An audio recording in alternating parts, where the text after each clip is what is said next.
You assume your exhaustion, anxiety, and lingering sadness exist because modern life is too difficult. The truth contradicts this belief. You feel terrible because your life is too easy. You live in a world engineered to drug your brain, and your relentless pursuit of comfort causes your chronic pain. Dr. Anna Lembke, a Stanford University psychiatrist and addiction medicine specialist, reveals a terrifying reality about the modern human condition. We exist in a state of unprecedented abundance. We carry digital hypodermic needles in our pockets, delivering constant hits of stimulation. We consume hyperpalatable foods engineered in laboratories to bypass our natural satiety signals. We access infinite entertainment, gambling, and shopping with a single finger swipe. Yet despite this total lack of physical friction, psychological suffering skyrockets. We blame the economy, our bosses, or our packed schedules. We search for complex philosophical answers while ignoring the fundamental biology governing our brains. The human brain evolved over millions of years to survive extreme scarcity. It rewards the discovery of scarce resources, food, water, social connection, with a chemical surge. Today, that same ancient brain short-circuits in an ecosystem of infinite plenty. We drown our neural pathways in reward chemicals until the system breaks under the pressure. To understand this crisis, we must abandon traditional, outdated definitions of addiction. You do not need a substance in your veins to destroy your reward circuitry. You only need a smartphone, a streaming service, or a delivery app. By dissecting the neuroscience of desire, we discover how to reclaim our humanity from the machines built to consume our attention. Module 1. The Pleasure Pain. Seesaw. Human beings crave instant gratification. We want the reward without the associated labor. We reach into our pockets the moment a line at the grocery store stalls. We open a new browser tab. The second a work project becomes tedious. We constantly seek an escape hatch from the mundane reality of the present moment. The core problem lies in the structural design of the human brain. For decades, neuroscientists mapped the brain and discovered a profound connection. Pleasure and pain do not operate as separate entities in different neural regions. They process in the exact same location, functioning together like a playground seesaw. When you experience something rewarding, a social media notification, a bite of sugary chocolate, a new video game achievement, your brain releases dopamine. Dopamine acts as the universal currency of motivation and anticipation. As the chemical floods your synapses, the seesaw tips toward the side of pleasure. But the brain prioritizes strict balance, a biological state called homeostasis. It refuses to remain in a state of elevated pleasure. The moment the seesaw tips, the brain deploys a counterweight to restore equilibrium. Dr. Lembke describes this counterweight mechanism through a brilliant metaphor. Imagine a group of gremlins jumping onto the pain side of the seesaw to force the board level. This phenomenon reflects the opponent process theory of motivation, developed by psychologists Richard Solomon and John Corbett, which dictates that every neurological high guarantees an equal and opposite low. Observe the physical reality of this biological process.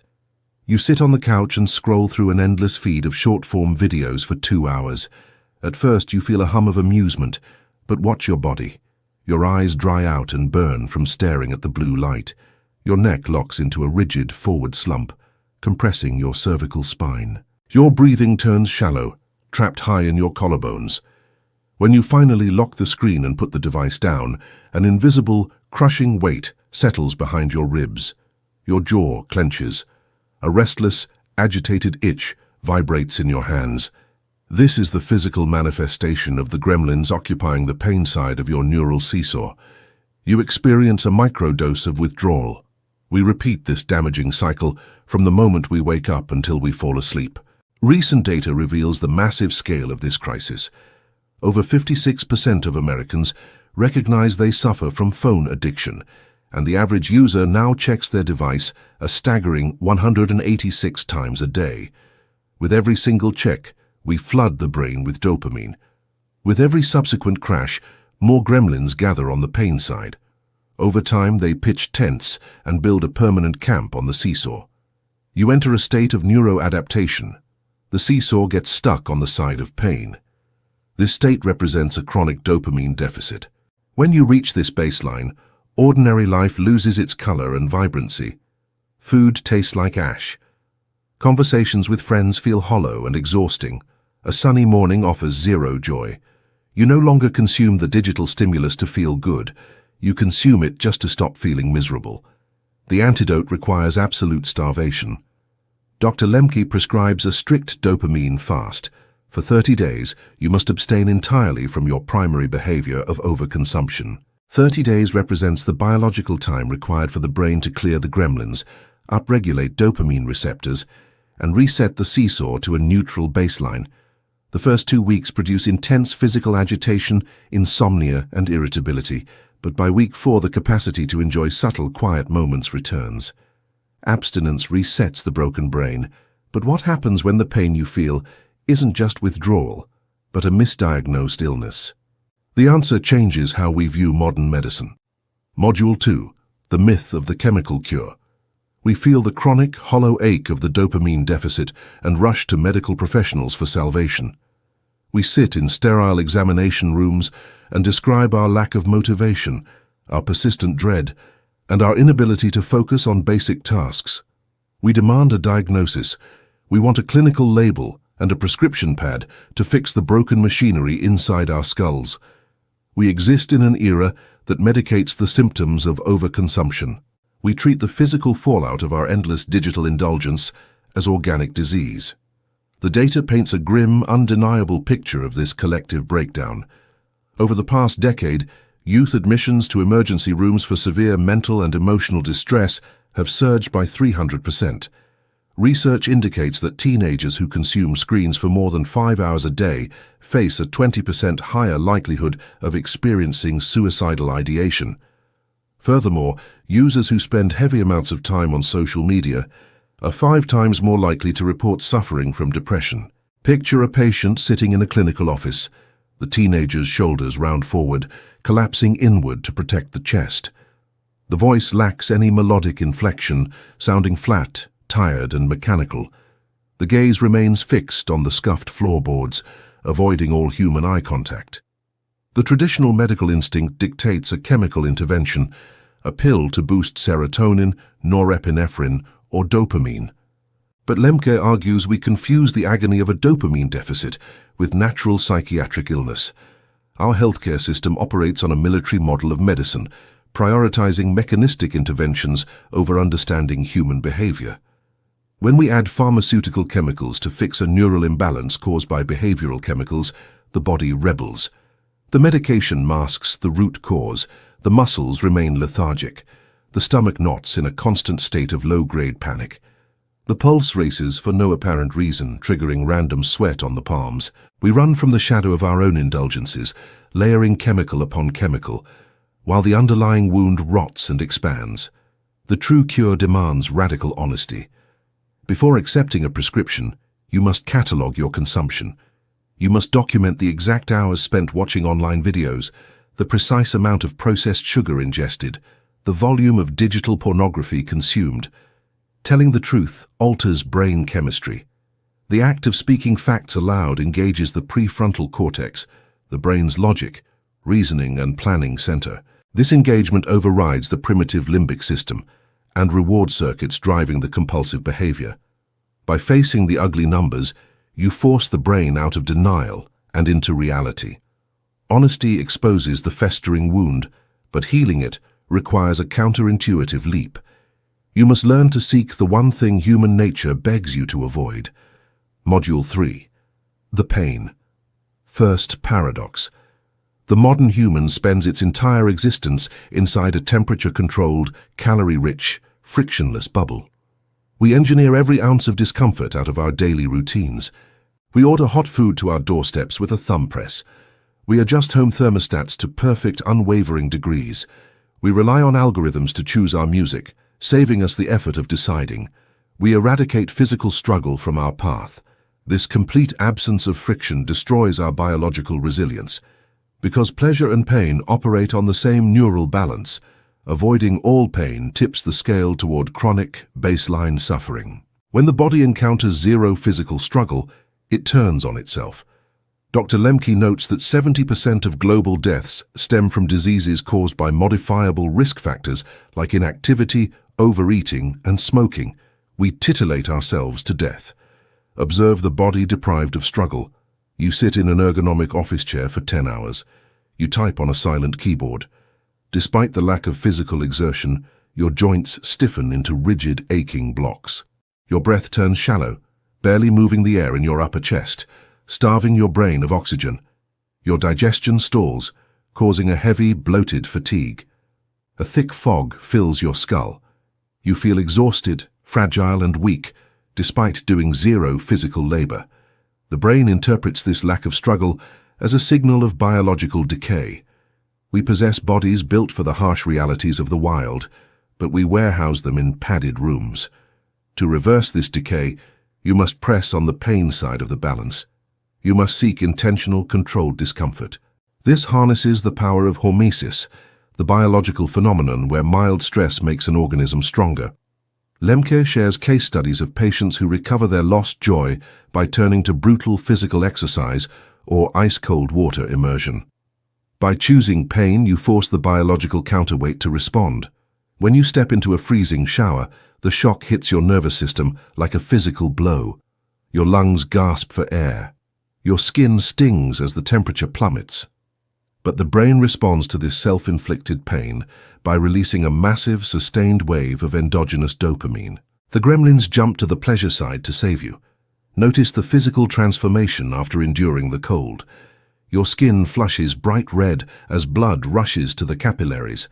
Your lungs expand, drawing deep, resonant breaths. A vibrant, electric surge of energy hums through your limbs and lasts for hours. You earn your dopamine through effort rather than stealing it through a screen. Enduring pain builds internal resilience, but resilience alone shatters when the environment turns hostile. To survive the modern world, you must build walls. Module 4. The Binding of Ulysses. Society sells a persistent, damaging lie. If you possess enough willpower, you can conquer any temptation. We believe failure stems from a flaw in moral character. We think we can sit in a room filled with junk food, glowing screens, and digital distractions, and simply choose to focus on our work. Willpower is a biological illusion. The human brain cannot overpower its own survival wiring through sheer mental effort. The moment a notification chimes, the brain initiates a cascade of anticipatory dopamine. The response happens before conscious thought even forms. Your pupils dilate to take in more light. Your heart rate accelerates, pumping blood to your extremities. Your muscles tense, preparing for action. Your hand reaches for the phone while your conscious mind is still trying to formulate the word no. We fight $1 billion attention economy with a brain evolved to seek berries in the bushes. The tech companies employ thousands of engineers to hijack the opponent process mechanism. The urge to consume is a tangible physical force. You grip the edge of your desk until your knuckles turn white. Your foot taps a frantic, anxious rhythm on the floorboard. The friction inside your mind burns massive amounts of glucose. Relying on sheer restraint leads to cognitive fatigue and ego depletion. Your mental defenses crumble, and eventual collapse becomes inevitable. To survive this hostile environment, you must practice self-binding. You must become the mythical Ulysses, tying yourself to the mast of the ship before you hear the sirens sing. You must outsource your willpower to the environment. Lemke categorizes these constraints into 3 specific strategies: physical, chronological, and categorical. Physical binding creates geographic distance between you and the dopamine source. You lock the smartphone in a timed safe in another room. You unplug the television and put the cables in the basement. By adding space, you force the brain to pause and reflect before consuming. Chronological binding restricts consumption to narrow predetermined time windows. You allow yourself to play video games only between 8 and 9 o'clock on Saturday evenings. The boundary of time prevents the behavior from bleeding into your entire life. Categorical binding eliminates the trigger entirely. You delete the social media application from your device, or you block the website at the router level. You refuse to keep junk food in the pantry. You construct an environment that makes the bad habit impossible to execute. Self-binding secures the perimeter, but the most dangerous threat comes from within. When the walls hold, the mind seeks a secret escape route. Module 5. The medicine of prosocial shame. Addiction thrives in the shadows. We consume our preferred dopamine hits in complete isolation. We curate a perfect, polished public image for the world, projecting absolute success and control, while fiercely guarding the truth of our compulsions. We build a fortress of secrecy around our indulgences, terrified of what others might think. The weight of this secret consumes the physical body. You clear your browser history in the dead of night. You bury the empty food wrappers at the bottom of the outside trash can. You delete the text messages before anyone walks into the room. Lying requires massive cognitive effort. The physical toll of this constant deception manifests in your posture. A perpetual slouch develops as you attempt to make yourself smaller. Your eyes dart away from direct contact, constantly scanning the room for threats. Your throat tightens, swallowing down the truth. We hide because we fear destructive shame. We fear the internal voice that says, "You are a broken, defective human." This isolation disconnects us from the human herd. In evolutionary terms, separation from the tribe means certain death. This disconnection triggers primitive survival panic. The amygdala fires. Cortisol floods the bloodstream, keeping you in a state of high alert. You retreat further into the glowing screen, the food or the substance, because they offer a temporary numbing anesthetic for the agonizing pain of loneliness. Modern platforms have drugified human connection, replacing true intimacy with cheap, metric-driven validation. The escape from this trap requires pro-social shame and radical truth-telling. Lemke points to the architectural brilliance of recovery communities like Alcoholics Anonymous. Healing demands that you drag your secrets into the light. When you stand before a group of peers and confess your failings, you experience a momentary, searing spike of shame. Your face flushes hot, your palms sweat, your heart pounds against your ribs. But when the group accepts you anyway, nodding in shared understanding, that destructive shame transforms into pro-social shame. The physical relief hits like a tidal wave. The rigid shoulders drop an inch. The chest expands, making room for air. The protective armor shatters into pieces. Tears often follow, washing away decades of physiological tension. You realize you're not a monster. You're just a human battling human biology. You find your tribe through shared vulnerability, and that connection produces a deep, sustainable fulfillment that no cheap dopamine hit can ever replicate. The pursuit of endless pleasure guarantees endless pain. By embracing friction, telling the unvarnished truth, and accepting intentional discomfort, we reclaim our humanity from the algorithms and molecules designed to enslave us. Now that you know how to conquer cheap dopamine, you need to channel your restored focus into deep, meaningful engagement. Click the video on your screen to explore flow, Mihaly Csikszentmihalyi, and discover the exact blueprint for turning everyday tasks into optimal time-bending experiences. Mastering your dopamine prevents your brain from rotting, but it leaves an empty space where those cheap habits used to live. To fill that void and lock yourself into deep, effortless productivity, click the video on your screen to learn the time-bending secrets of flow.